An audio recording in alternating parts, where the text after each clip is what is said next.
at our today's boardroom discussions program. As our keynote speaker, we had Tomislav Brzezinchak, managing partner of McKinsey and Company. Mr. Brzezinchak presented Croatia Digital Challengers Report for Croatia, and we addressed many issues of Croatia coping with digitalization topics.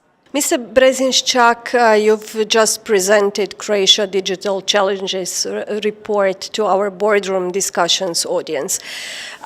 Which Croatia's advantages do you see as those important for stimulating digital growth? Well, what we saw is we have several strengths and we have several weaknesses. In terms of the strengths, what we believe is that Croatia still has a high share of the STEM graduates in the overall student population, as the first one.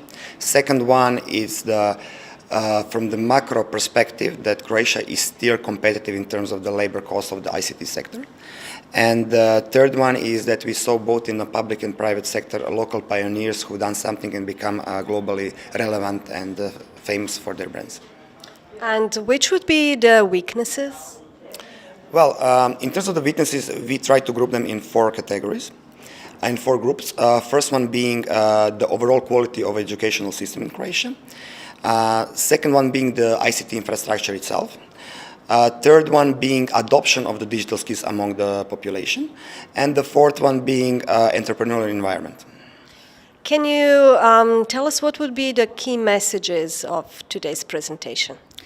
Well, the objective of our report is like a call for action. Yeah? So we still believe challenges are here, but it can be turned around into the benefits for all of us going forward in Croatia.